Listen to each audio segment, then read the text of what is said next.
آپ مل کر سب سے پہلے آقائے نامدار مدینے کے تاجدار حضور احمد مجتبی محمد مصطفیٰ صلی اللہ تعالی علیہ وسلم کی بے کس پناہ میں درود و سلام کا نذرانہ پیش کریں اور پڑھیں بآواز بلند اللہم صلی علی سیدنا و مولانا محمد مبارک وسلم صلو علیہ الصلوۃ والسلام علیک یا رسول اللہ صلی اللہ علیہ وسلم۔ ہوتی ہے ابتدا عالم کی انتہا کے لیے، ہوتی ہے ابتدا عالم کی انتہا کے لیے، بنایا رب نے جسے بس وہ بس بنا کے لیے، اور جاگنا ہے جاگ لے افلاک کے سائے تلے، جاگنا ہے جاگ لے افلاک کے سائے تلے، حشر تک سوتا رہے گا خاک کے سائے تلے، اور آگاہ اپنی موت سے کوئی بشر نہیں، آگاہ اپنی موت سے کوئی بشر نہیں، سامان 100 برس کا ہے پل کی خبر نہیں۔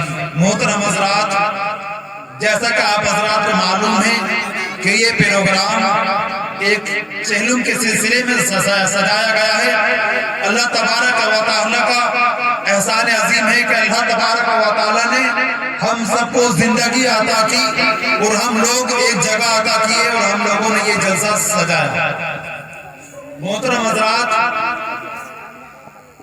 میں موت کے تعلق سے چند لمحات آپ حضرات کے سامنے حاضر ہوں۔ اس کے تعلق سے اللہ تبارک و تعالی قرآن مقدس میں ارشاد فرماتا ہے کل نفس ذائقۃ الموت، بے شک ہر نفس کو موت کا مزہ چکھنا ہے۔ جی بے شک۔ محترم حضرات، موت ایک بھیانک لفظ ہے جو کہ جس کا نام سنتے ہی اچھے جسموں میں کپی طاری ہو جاتی ہے۔ موت ایک اتنا بھیانک لفظ ہے جو کہ ایک بادشاہ کا بھی لرزہ اندام کر دیتا ہے۔ محترم حضرات، جب وہ موت آتی ہے تو یہ نہیں دیکھتی کہ کس کا سہاگ اجڑ رہا ہے۔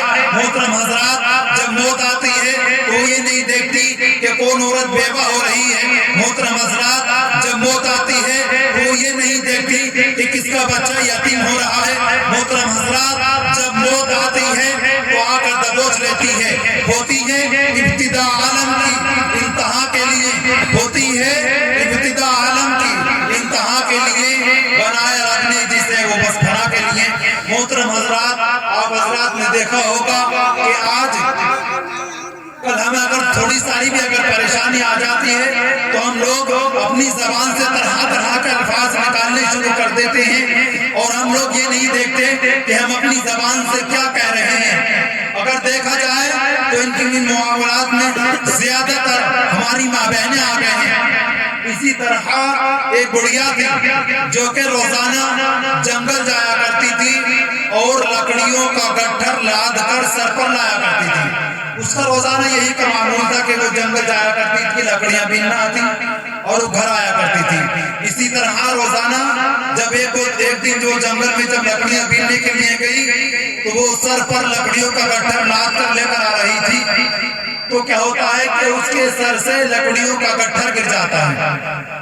لکڑیوں کا گٹھر جب اس کے سر سے گر جاتا ہے تو وہ بڑھیا بہت ہی زیادہ پریشان ہوئی اور حیران ہوئی اور کہنے لگی کہ موت، اس سے تو اچھا تھا کہ روز کی پریشانی اور حیرانی سے تو کہ مجھے موت آ جاتی تو اچھا تھا کہ روزانہ جو مجھے لکڑیاں لے کے جانا پڑتا ہے، اس پریشانی سے مجھے چھٹکارا مل جاتا۔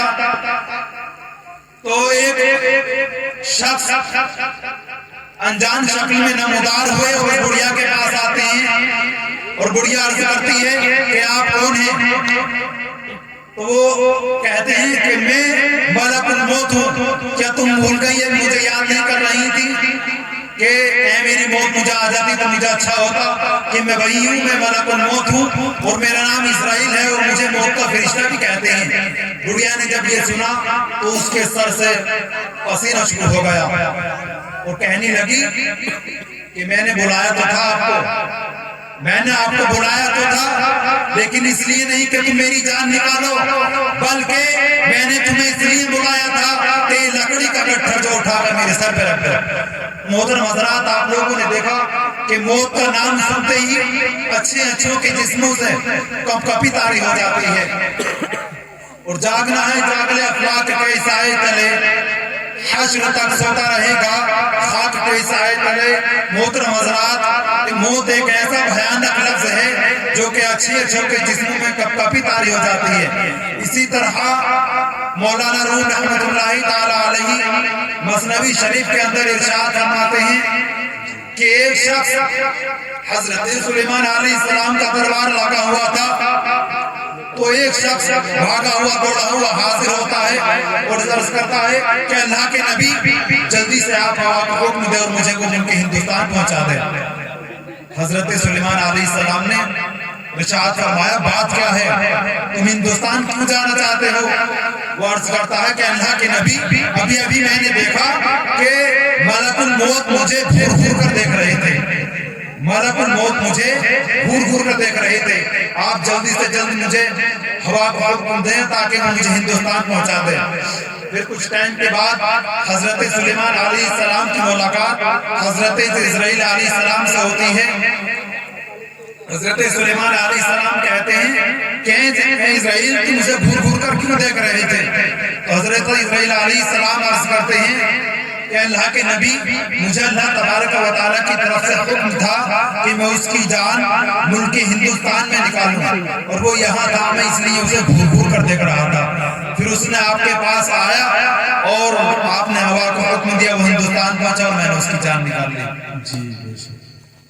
اللہ تبارک و تعالیٰ کی بارگاہ میں دعا ہے کہ میری زبان سے کوئی الفاظ اگر غلط نکلے ہوں تو اللہ تبارک و تعالیٰ نے معاف فرمائے، مجھے کہنے سے زیادہ عمل کرنے کی توفیق عطا فرمائے اور اس کے بعد آپ لوگوں کو عمل کرنے کی توفیق عطا فرمائے۔ اللہ تبارک و تعالیٰ آئیے سب حضرت سبھی حضرات کا ایک کلمہ طیبہ کا ورد کر لیں، لا الہ الا اللہ محمد رسول اللہ صلی اللہ علیہ وسلم۔